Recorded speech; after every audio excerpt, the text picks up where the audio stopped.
مطابق تو شہباز شریف صبح مر جائے تو اس کا جنازہ پڑھانا حرام ہوگا، کہ جب اس کو پتہ ہے کہ قرآن پاک کی توہین ہو رہی ہے اور وہ توہین قرآن کا ایکشن نہیں لے رہا، اس کو پاک صاحب نہیں کرنا، تو مسلمان نہیں رہا، شہباز شریف کافر ہو چکا ہے۔ میاں صاحب یہاں پہ ریاست کا جو دوگلا پن جو ہمارے سامنے آتا ہے، ایک طرف جب ہم نے دیکھا تھا کہ مریم نواز صاحبہ کی کچھ جو ویڈیوز ہیں آرمی چیف کے ساتھ جو لوگوں نے سوشل میڈیا کے اوپر ان کی ڈبنگ وغیرہ کی تھی، ایڈیٹنگ کی تھی، وہ لوگ راتوں رات پکڑے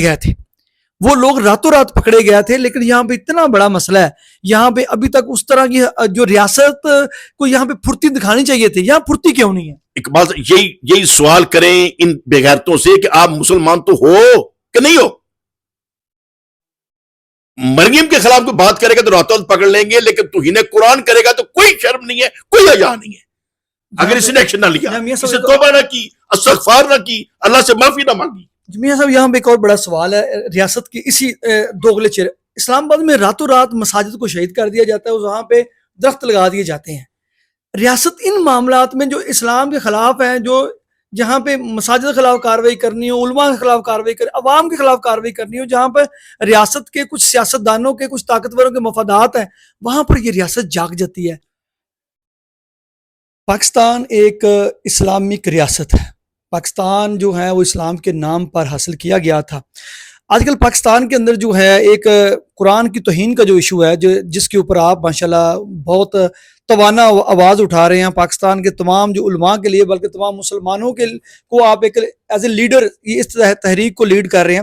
اس کے علاوہ میاں صاحب 14 اگست کو اسی جو اسلامی جمہوریہ پاکستان کے اندر ایک ایسی پارٹی ہوتی ہے کہ ویسی پارٹی آج تک پاکستان کی تاریخ کے اندر رپورٹ ہی نہیں ہو سکی، اس حوالے سے آپ کیا کہیں گے؟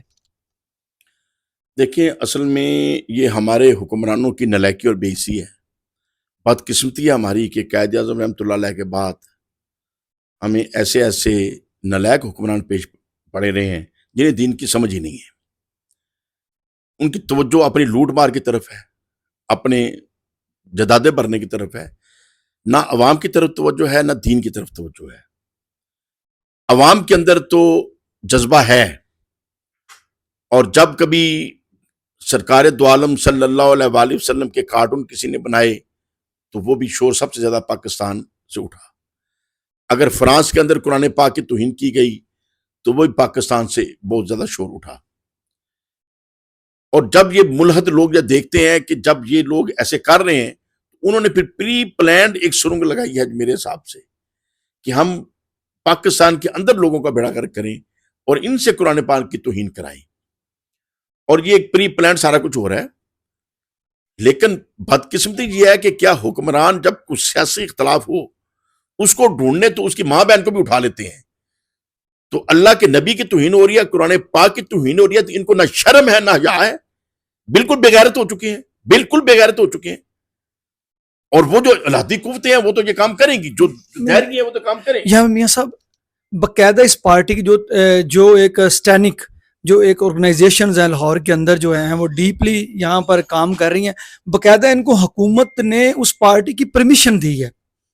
دیکھیں اس پارٹی کی پرمیشن دی ہے، اور ٹرانسجینڈرز پتہ نہیں کس ایسی بے حیائی تو سنا تھا یورپ میں ہم سنتے تھے کس طرح کی بے حیا تنظیمیں ہیں، جسم کسی کے اوپر نہ مردوں کے جسم کے اوپر کوئی لباس تھے نہ خواتین کے اوپر تھے، اور وہاں پہ وہ کچھ ہوا ہے کہ جیسا ہم سوچ بھی نہیں سکتے۔ یہ جو سب کی امی بنی ہوئی ہے مریم صاحبہ، ان سے پوچھیں امی جان سے کہ ننگے ناچ تو کرا رہی ہے لاہور میں، ننگے ناچ کرا رہی ہے، شرم نہیں اس کو آتی، حیا نہیں اس کو آتی۔ پھر اس کے باپ سے پوچھیں جو بڑا بندہ محمد شریف، ان کا دادا تو نیک آدمی تھا، لیکن جو نواز شریف کا دادا تھا جانتی عمرہ کے کنجر محلے میں پھول بیچتا تھا، وہی شاید دوبارہ ان کے اندر آ رہا ہے۔ اور پھر جو شہباز شریف ہے کوئی شرم یا اس کو نہیں ہے، قرآن پاک کی توہین ہو رہی ہے، قرآن پاک کے اوپر غلاظت پھینکی جا رہی ہے۔ ایف آئی اے کے پاس 29 قرآن پاک کے نسخے ایسے پڑے ہیں جن کے اوپر غلاظت پھینکی گئی، لوگوں نے مختزنی کر کے منی پھینکی، اپنی ویڈیو خود بنائی، سوشل میڈیا پہ پھینکی، اور وہ بندے بھی گرفتار ہیں، لیکن بے شمار بندے ابھی گرفتار نہیں ہوئے۔ اس طرح کی شکایتیں ایف آئی اے کے پاس، جو میں نے فگر لاہور ایف آئی اے سے چیک کی، 3,500 سے زیادہ درخواستیں، یعنی مجھے کوئی خبر ملی تو میں نے بتا دی، آپ کو ملی آپ نے بتا دی کہ یہ فلاں بندہ یہ کام کر رہا ہے، تو اس طریقے سے 3,500 سے زیادہ درخواستیں آ چکی ہیں توہین قرآن کی، توہین رسالت کی، توہین ازواج مطہرات کی. لیکن جو بندے انہوں نے گرفتار کیے ہیں ابھی تک انہوں نے صرف 119 پرچے درج کیے ہیں اور تقریباً 450 سے زیادہ بندے گرفتار ہو چکے ہیں ان پرچوں کے اندر. یہ ایک بہت بڑا سوال ہے یہاں پہ سوال ہے، کیونکہ آپ علماء دین ہیں، آپ ہمیں لیڈ کرتے ہیں. ہم دیکھتے ہیں فرانس کے اندر کوئی توہین رسالت کا معاملہ ہوتا ہے، ڈنمارک کے اندر ہوتا ہے، ہم اپنا ملک تک جلا دیتے ہیں. یہ جو پاکستان کے اندر جو اس طرح کے علماء کرام ہیں سو کالڈ، جو کسی دوسرے ملک میں کوئی توہین کا معاملہ ہوتا ہے تو اپنا ملک جلانے پہ باہر آ جاتے ہیں، اور پھر یہاں پہ جو ہوتا ہے سب دیکھتے ہیں. اپنے ملک کے اندر یہ حالات ہیں تو پھر یہ اپنی ان حکومتوں کے خلاف کیوں نہیں بولتے؟ اصل میں یہ لوگوں کو پتہ ہی نہیں تھا. دیکھیں میں بھی ذاتی طور پر پولیٹیکل آدمی ہوں، ہمیں مذہبی لوگ بھی ملتے ہیں، فلم سین میں دیکھنے والے بھی ملتے ہیں، اہل تشیع، اہل حدیث، اہل سنت سب ملتے ہیں، لیکن کبھی ایسی بات سنی نہیں تھی. مجھے لاہور ہائی کورٹ کے وکلاء نے بلا کے چیزیں دکھائیں، میرے بھی رونگٹے کھڑے ہو گئے. اور پھر میں نے تحقیق کی اور وہ تحقیق کے اندر یہ چیز نظر آئی کہ ایک کیس بھی ایسا نہیں ہے جس میں وہ ون ٹائم شیئرنگ ہو. اب اس کے خلاف جو دوسرا گروپ ہے وہ بڑا پروپیگنڈا کر رہا ہے کہ جی یہ وہ خود بھیجتے ہیں ایک غلط فوٹو، پھر اس کو کہتے ہیں کہ دیکھو یہ کس نے بھیجی ہے، تو وہ کہتے ہو مجھے کیوں بھیج دی، وہ واپس بھیج دیتا ہے. تو اس کو ایک دفعہ کرنے کی وجہ سے اس کے خلاف پرچہ کرا دیتے ہیں اور پھر اس سے پیسے مانگتے ہیں. یہ سب بکواس ہے. کوئی جتنے کیس ہوئے ہیں 119 مقدمے، ان میں سے ایک مقدمہ بھی ایسا نہیں ہے کہ جس کی ون ٹائم شیئرنگ ہو. کم از کم 6 مہینے سے زیادہ اس کی ایکٹیویٹیز ہیں جو اس کے اپنے موبائل سے پکڑی گئی. کم از کم جو مجرم ہے جو پکڑے گئے ہیں 6 مہینے سے تک اس کی یہ ایکٹیویٹیز ہیں منیمم، ورنہ 2-3 سال سے لوگ یہ حرکتیں کر رہے ہیں اور ان کے موبائلوں کے اندر یہ ڈاٹا پکڑا گیا ہے اور اپنی ویڈیوز بنا رہے ہیں، اپنی بنا کے پھینکتے ہیں گروپوں کے اندر فخر کے ساتھ. تو ان کو کیسے کہہ سکتے ہیں جی ون ٹائم شیئرنگ ہوگی؟ اچھا لیکن پتہ ہی نہیں. میں نے MNA صاحب سے بات کی، ان کو بھی نہیں پتا تھا. ہاں ایک بندے نے مجھے کہا جو اسپیکر قومی اسمبلی ہے، اللہ اسے ہدایت دے، جب میں دینے گیا اس کو لیٹر کہ جناب یہ ہو رہا ہے کہ 6 دسمبر یہ کون سا مہینہ ہے، اگست، 6 اگست کو میں ان کے پاس گیا کہ جناب یہ کچھ ہو رہا ہے اور اس کا قرآن پاک کے 29 نسخے اس طریقے سے پڑھے ہیں، ان کی غلاظت کو پاک صاف کریں اور مجرموں کو جلدی سزا کے دلانے کا قانون بنائیں. اور یہ پیکا آرڈیننس کے اندر یہ چھوٹی سی امینڈمنٹ کرنی پڑے گی کہ جی فوراً DNA کر کے تو قرآن پاک کو صاف ستھرا کر دیں. تو وہ مجھے کہنے لگا کہ بیوقوف انسان کہ شرک پوری صاحب یہ تو اپنا صوبائی مسئلہ ہے. اور میں کہ صوبائی مسئلہ نہیں، یہ قومی مسئلہ ہے. نہیں 2 سال پہلے سے میرے علم میں جب باتیں ہیں، لیکن یہ بھائی اگر 2 سال پہلے سے تیرے علم میں ہے اور تو سپیکر قومی اسمبلی ہے اور تو قرآن پاک کی تطہیر کا بندوبست نہیں کر سکا، مسئلہ صوبائی ہے یا قومی ہے، تو مسلمان کہلانے کا حقدار ہے. اور شہباز شریف کے لیے میں نے عطا تعالی کو دیا براہ راست اس کے اپنے دفتر میں، سپیکر قومی اسمبلی کو اپنے ہاتھ سے دیا، ساتھ وکلاء میرے ساتھ تھے، اور وزیر مذہبی امور کو میں نے براہ راست وہ سارا پورا لیٹر لکھ کر دیا. وہ آرڈیننس میں ترمیم جو ہم چاہتے ہیں وہ بھی ان کو دی، لیکن کوئی شرم یا نہیں ہے. اس کے بعد ہم نے پریس کانفرنس بھی کی، کوئی ان کو عقل نہیں ہے. یہاں میاں صاحب 2-3 چیزیں بڑی آتی ہیں. علماء کو تو پتہ ہی نہیں تھا، اب پتہ چلا میرے بتانے سے. مجھے نہیں پتا تھا، بڑے بڑے علماء سے میں نے باتیں کی، ان کو میں گمان بھی نہیں ہے وہ ایسے ہو رہا ہے، کسی کو پتہ ہی نہیں ہے.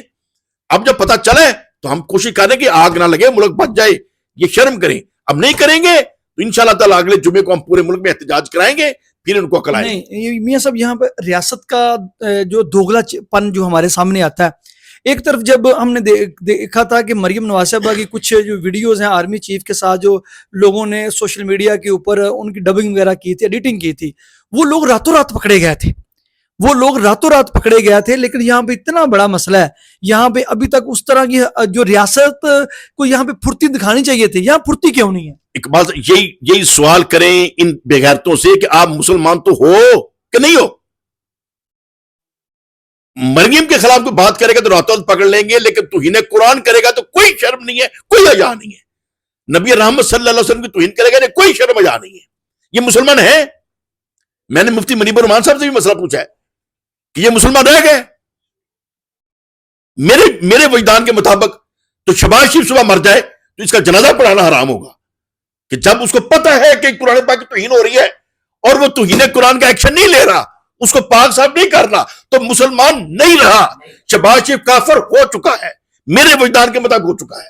اب علماء سے فتویٰ لیں, میرا فتویٰ نہیں ہے, میرا وجدان ہے, میری کیفیت ہے, میری سوچ ہے کہ جس بندے کے سامنے قرآن پاک کی توہین ہو رہی ہے, اس کی کسٹڈی میں ہے, اور وہ اس کو پاک صاف کرنے کا اہتمام نہیں کر رہا, کیا وہ مسلمان ہے؟